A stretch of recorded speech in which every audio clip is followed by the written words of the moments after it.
चारों तरफ हो खुशियों की लहर, हर तरफ चलता गुणगान रहे।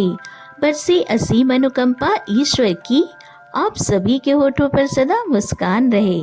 आप सभी को मेरा नमस्कार। तो दोस्तों, स्वागत है ऑल इज वेल हमेशा में। आज हम सुनेंगे गणेश जी भगवान और माँ बेटे की बहुत ही सुंदर कहानी। तो प्रेम से बोलिए गणेश जी भगवान की जय हो। दोस्तों, एक समय की बात है, एक छोटे से गांव में एक गरीब माँ बेटी रहते थे। माँ बहुत मेहनती और धर्म परायण थी। वह हर दिन भगवान की पूजा पाठ करती, विशेष रूप से गणेश जी भगवान को बहुत मानती थी। लेकिन गरीब इतनी थी कि एक ही दिन भी पेट भर भोजन नहीं मिलता था। वह रोज सुबह जल्दी उठकर घर के सामने झाड़ू लगाती, पौधों को पानी देती और मिट्टी से एक छोटा सा चौक बनाकर उस पर गणेश जी भगवान की छोटी सी मूर्ति रखकर पूजा पाठ करती, कथा कहानी सुनती, एक दिया जलाती और थोड़ा जो बहुत घर में होता, कभी गुड़, कभी चने, कभी सूखी रोटी, उसी का भोग लगाती। उसकी छोटी सी बेटी भी अपनी माँ के साथ बैठकर हाथ जोड़ती और मासूम आवाज में कहती, हे गणेश जी भगवान, हे विघ्नहर्ता, हमारी माँ की मदद करना। गांव के लोग कभी कभी उस माँ बेटी का मजाक भी उड़ाते थे। वहाँ इतनी गरीबी में भी पूजा पाठ करती हो, इससे क्या होगा? लेकिन माँ हमेशा मुस्कुराकर कहती, भगवान पर भरोसा रखो, एक दिन सब ठीक होगा। तो समय बीतता गया। एक दिन की बात है, वह जंगल में लकड़ी लेने चली गई और बेटी घर पर अकेली थी। उस समय एक बूढ़ा साधु भिक्षा मांगते हुए आता है। साधु बाबा ने दरवाजे पर आकर आवाज लगाई, बेटी कुछ खाने को मिलेगा क्या?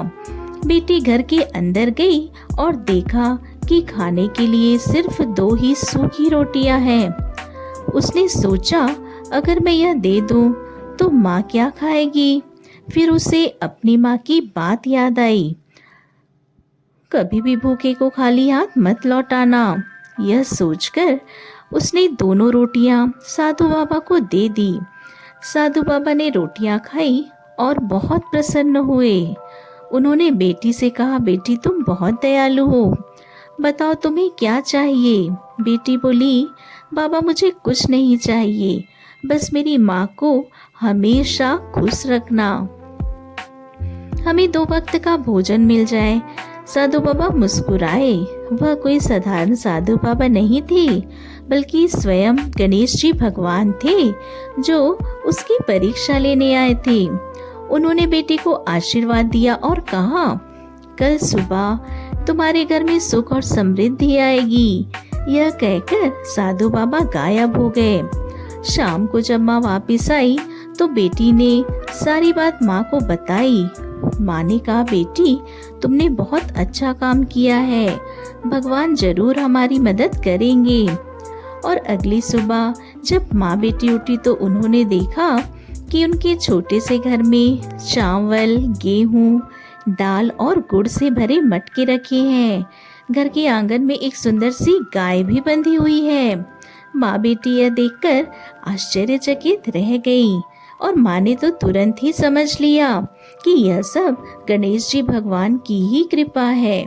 माँ ने हाथ जोड़कर कहा, हे गणेश जी भगवान, हे विघ्नहर्ता, आपने हमारी लाज रख ली। माँ बेटी की गरीबी दूर हो गई, लेकिन उन्होंने कभी भी घमंड नहीं किया। वे पहले की तरह रोज पूजा पाठ करती और जरूरतमंद लोगों की मदद करती। गांव के जो लोग पहले उनका मजाक उड़ाते थे, अब उनके आकर पूछने लगे कि तुमने ऐसा क्या किया कि घर में सब सुख मिल रहा है?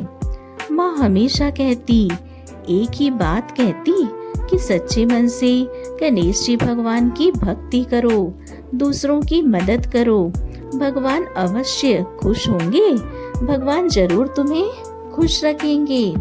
और कुछ समय बाद गांव में एक बड़ा उत्सव आया। माँ बेटी ने पूरे गांव को भोजन कराया और गणेश जी भगवान की महिमा भी सुनाई। तब गांव के लोगों को समझ में आ गया कि सच्ची भक्ति और दया का फल हमेशा ही अच्छा होता है। तो इस कहानी से हमें यह शिक्षा मिलती है कि भगवान पर सच्चा विश्वास रखना चाहिए और हमेशा जरूरतमंदों की मदद करनी चाहिए। जो लोग दया भक्ति और सच्चाई से जीवन जीते हैं, उन पर गणेश जी महाराज की कृपा हमेशा बनी रहती है।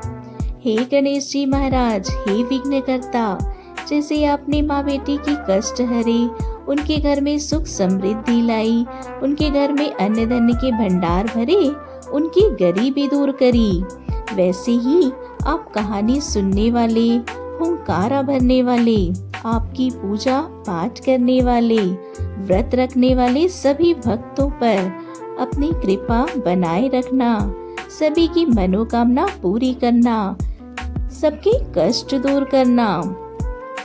तो प्रेम से बोलिए गणेश जी महाराज की जय हो।